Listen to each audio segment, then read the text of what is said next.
నా మైనార్టీలు నా ఎస్టీలు అని పదే పదే చెబుతున్నాడు. చంద్రబాబు చెప్పమనండి, దమ్ము లేదు. నా బీసీ, నా ఎస్టీ, నా మైనార్టీ, నా బీసీ అని చెప్పాలంటే దమ్ము ఉండాలి నాయకుడికి. ఆ దమ్మున్నటువంటి వ్యక్తి జగన్మోహన్ రెడ్డి గారు. చంద్రబాబు కూడా చెబుతాడు, నా రామోజీరావు, నా రాధాకృష్ణ, నా బిఆర్ నాయుడు, నా పవన్ కళ్యాణ్, ఆయనకి నలుగురు ఉంటే చాలు. ఆయన నలుగురినే నమ్ముకున్నాడు.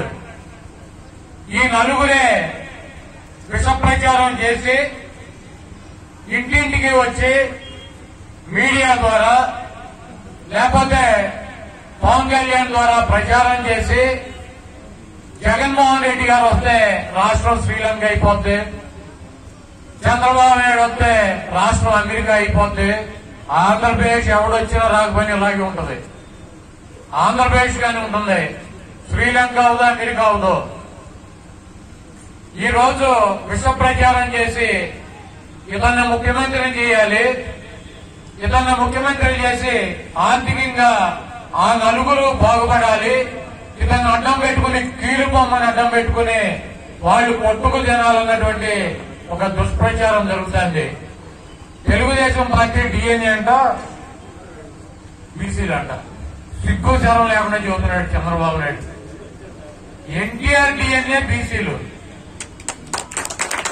బీసీల కోసం ఈ రాష్ట్రంలో మొట్టమొదట గళమెత్తినటువంటి వ్యక్తి, వాళ్ళకి రాజకీయ ప్రాధాన్యత ఇచ్చినటువంటి వ్యక్తి, వాళ్ళని ఆర్థికంగా సామాజికంగా పైకి తీసుకురావాలని చెప్పి అణువున ప్రతి నిత్యము శ్వాసగా ఊపిరిగా బతికినటువంటి వ్యక్తి మొట్టమొదటి ఎన్టీ రామారావు.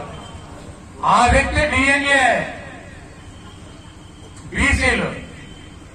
ఆ వ్యక్తిని మీరందరూ అధికారం అప్పచెప్పితే 8 నెలల్లో ఆయనుంటే ఈ రాష్ట్రం నాశనం అయిపోతుందని చెప్పి, ఈ రాష్ట్రంలో ఉన్నటువంటి మీరందరూ కూడా నాశనం అయిపోతారని చెప్పి ఇదే రామోజీరావు, ఇదే రాధాకృష్ణ, ఇటువంటి బిఆర్ నాయుడు, ఇటువంటి పనికి మన పోరంబోకు నా కొడుకులందరూ పుంకాలుగా రాసి ఎన్టీ రామారావుకి వెన్నుపోటు పట్టి ఆయన చావుకు కారణమైనటువంటి ఈ దుర్మార్గులు మళ్లీ